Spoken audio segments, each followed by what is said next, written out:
This week's top stories. Homeless woman was living inside Michigan rooftop store sign with computer and coffee maker. Unrelated, but this reminds me of the man inside a clock at the Schiphol airport. Back to my previous rant. Contractors in Michigan got more than they bargained for when they got a surprising discovery of a 34-year-old homeless woman living inside a Michigan grocery store's rooftop sign. Meanwhile, university graduates are living in apartments with more than 5 people. Anyways, contractors found her makeshift living space equipped with a computer, printer, and coffee maker. This woman had turned a grocery store sign into her ultimate hideaway, complete with a high-tech setup. Even more, she had been staying there for about a year. Sadly, this story does not have a happy ending as she was forced to leave. Despite her resourcefulness, she left without charges and was provided with information about local services. But how is this possible for her? Just how big was that sign? Well, here's a bit of detail. The grocery store sign in question was part of the building structure, situated atop the roof in a triangular shape. This sign wasn't just for advertising specials, it had a door and is accessible from the roof. With dimensions of around 5 feet wide and 8 feet high, it was a snug space and probably about twice the size of a New York apartment. Facts. And check this, the woman was able to get electricity through a power cord plugged into an outlet on the roof. This woman seems like a genius that unfortunately hasn't found her star moment yet. For many, this is another sign pointing to the harsh realities of America.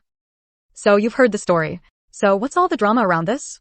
Well, after scouring through thousands of comments, here are the 10 main things folks like you are talking about. From the sky-high rent costs to casting blame, we've got them all. Number 1, compliments to the woman. This is truly unfortunate as this woman is obviously intelligent, resourceful, and willing to work to survive. Another person mentioned this was a missed opportunity, which is painstakingly true. This woman is a perfect candidate for a job with a decent company that could give her the leg up she sorely needs to make it to the next step. Applause, my standing applause for your mixture of survivor grit and creativity. Number 2, unaffordable housing. As daring as this story may sound, however, it goes to highlight the plight of homelessness in the country caused by the lack of affordable housing. I hope the law treats her with compassion and respect. It saddens me that humanity has been reduced to this level of living due to austerity conditions in the country. Number 3, experience with being homeless.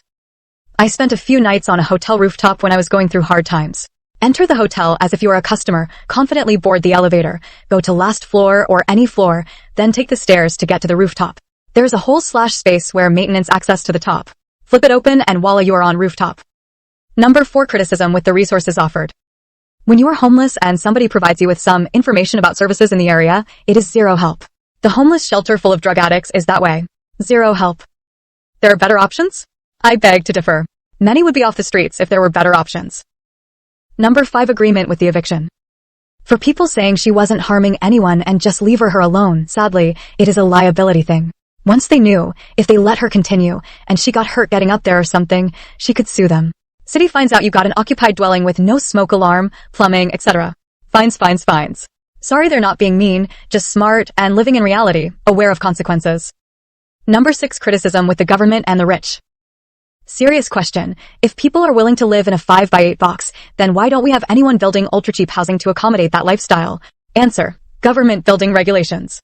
When the local code requires minimum acreage, minimum square footage, an electrical outlet every X feet, etc., the cost of housing goes up. If you can't build it for less than $200,000, you can't sell it for less than $200,000. Differences in America, much better options? This isn't Denmark. America doesn't have any options. We're homeless so billionaires can have lots of homes. Number 7, give her a job. I'm not gonna lie, I wouldn't even be mad. Matter of fact, I'd let her stay and give her a job. Number 8, complaints about rent prices. Rent has become so expensive here in Florida that if my landlord sold the house I rent, I would be on the streets, and I literally would have to live in a sign, too.